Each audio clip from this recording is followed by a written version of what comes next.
এই টেস্টি বোল চ্যানেলে আপনাদের সবাইকে অনেক স্বাগত। আজ আমি আপনাদের সাথে শেয়ার করব দেশি মোরলা মাছ দিয়ে পেঁয়াজকলির খুবই টেস্টি একটি রেসিপি। তো চলুন বন্ধুরা, রেসিপিটি আমরা শুরু করি। প্রথমেই আমি এখানে মোরলা মাছগুলিতে ভালো মতন লবণ এবং হলুদ মাখিয়ে কিছুক্ষণ আমি মাছটি এই অবস্থায় রেখে দেব।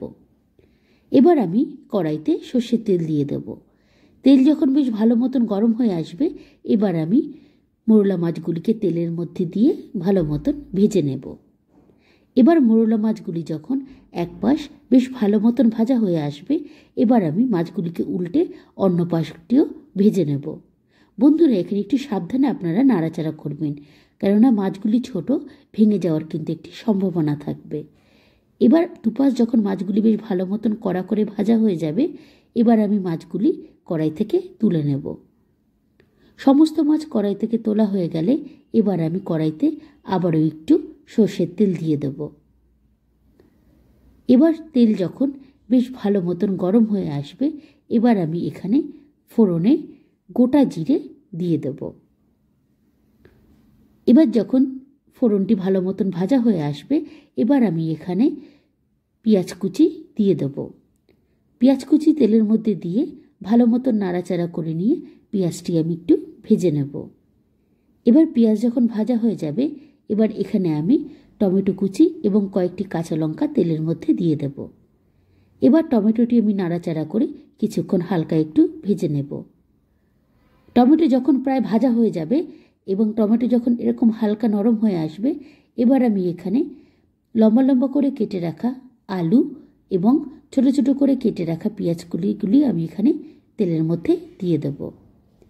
এবার আমি পেঁয়াজকলি এবং আলুগুলিকে ভালো মতো নাড়াচাড়া করে নিয়ে একটু ভাজতে থাকব। এখানে একটু সময় নিয়ে ভালো মতন কিন্তু পেঁয়াজ এবং আলুগুলিকে ভালো করে ভেজে নিতে হবে।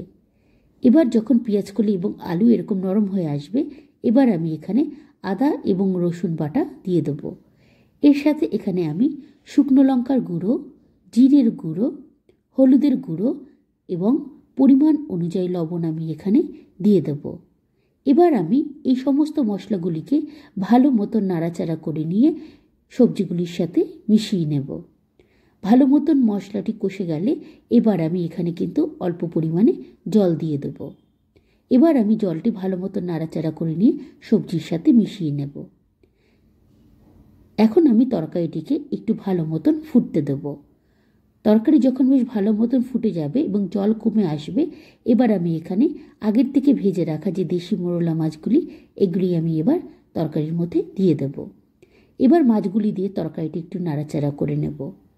এবার আমি সর্বশেষে এখানে ধনেপাতা কুচি তরকারির মধ্যে দিয়ে দেব। এবার ধনেপাতা কুচি দিয়ে আমি ভালো মতন নাড়াচাড়া করে কিন্তু ছোট মাছের ঘন্ট আমি নামিয়ে দেব। আপনারাও ঠিক এইভাবে একবার বাড়িতে বানিয়ে দেখুন, এটি কিন্তু খুবই টেস্টি হয়। আজ তবে আসি বন্ধুরা, বাই।